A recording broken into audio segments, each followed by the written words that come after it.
From KUNC and the NPR network, this is In The NoCo. I'm Erin O'Toole. Nuclear energy is now clean energy in Colorado. That's according to a new law recently signed by Governor Jared Polis. The law adds nuclear power to a list of clean energies like wind and solar.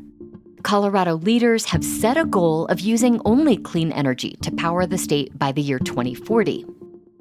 The law didn't pass without pushback from critics who point out that nuclear energy produces radioactive waste. But in the end, the Democratic-controlled state legislature approved it.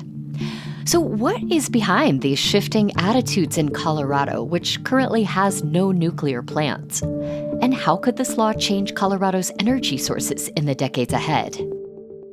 Parker Yamasaki wrote about this new law for the Colorado Sun, and she joined us to help make sense of it.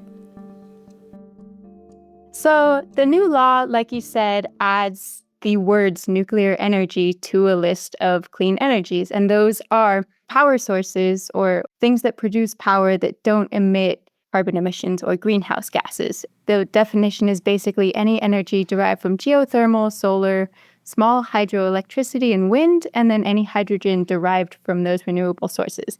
And so this new bill adds the words and nuclear energy essentially to that list. It sounds like it's all about if it doesn't emit greenhouse gases, it is considered clean. Right, because the idea here is that we want to get to this net zero carbon emissions. That's sort of the goal with a lot of these energy projects. And that's where a lot of the power utilities, there are specific financing routes that they can take if they are engaging with clean energy, if they're cleaning up their energy sources. Okay. And this law is about filling gaps left by clean energy and having power sources when the wind is not spinning turbines and the clouds are preventing solar panels from generating electricity. Talk a little bit about that. Right. So that was one of the arguments for passing this bill. Governor Polis, as well as our lawmakers, have really been pushing hard to get utility companies on board, including things like shutting down coal-fired power plants across the state over the course of about a decade. And we're coming up to the end of that decade. And so, some of the final coal-fired power plants are going to go offline over the next few years. Right. But essentially, they're worried about extreme weather events. They're worried about these periods they call dark calms when there's just not enough sun and wind to generate the energy they need to provide for their communities. And so they're saying that having something like nuclear could be this, this big stable base load when the wind and the solar aren't working as well. How unusual a move is this? Have other state governments made similar moves?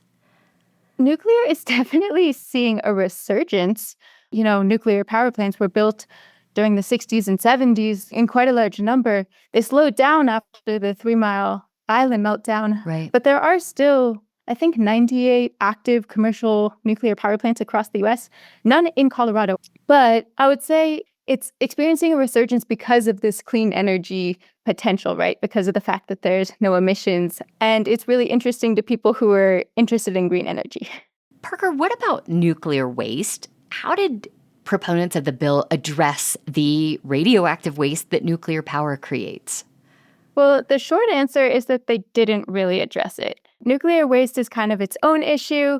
It was something that was brought up in the context of if potentially someone takes advantage of this bill and decides to develop a nuclear power plant, that's the time that they're going to have to speak with their communities about how to control nuclear waste. Before the law passed, Parker, you went to a Senate committee hearing in Denver for this bill. Who showed up to oppose it, and what did they say?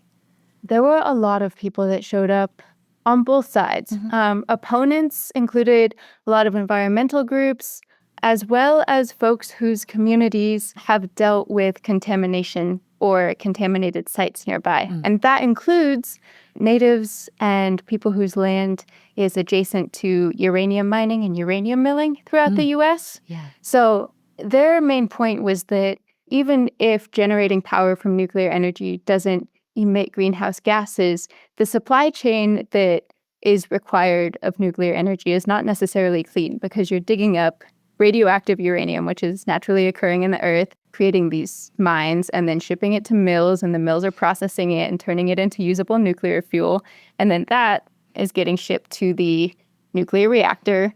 It's getting processed there or, turned into energy. And then there's the nuclear waste that we were talking about. And so they're saying all along the supply chain, there's potential fallout, environmental fallout, public health fallout, just from upping the demand for things like uranium, for materials like uranium that would be necessary for nuclear power.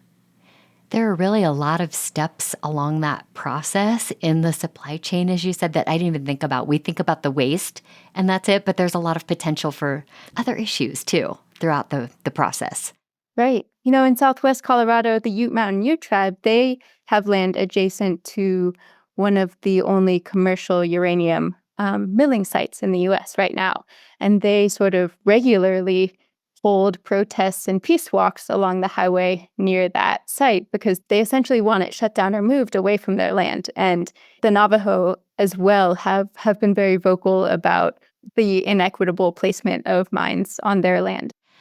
Well, now that this law has passed, how does this clear the way or even fast track the development of nuclear energy in Colorado?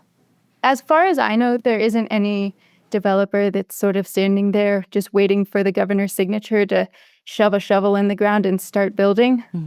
What it does is, by adding it to the list of clean energy projects, it means that the financing that the state of Colorado has set aside for clean energy projects can now go to nuclear projects. So, hypothetically, if a utility wanted to convert their coal-fired power plant into a nuclear reactor, there would be specific financing for them available from county and city governments that wouldn't be available otherwise. And do you get a sense from supporters of this law that nuclear can indeed do this, can fill those gaps in energy production from renewable sources that we talked about earlier? They certainly seem to think so, yeah. One of the sources I talked to, he sent me a report that was presented to the Department of Energy a few years ago, which basically was a feasibility study of converting coal-fired power plants into nuclear power plants. So just kind of a one-for-one conversion. Is that doable?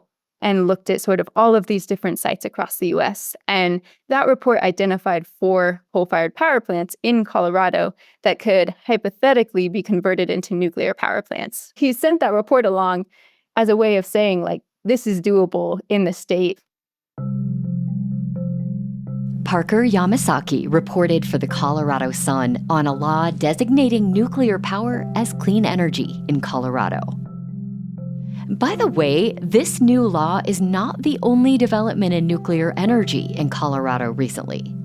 KUNC's investigative reporter, Scott Franz, has reported extensively on a proposal to store the nation's nuclear waste near Craig in northwest Colorado.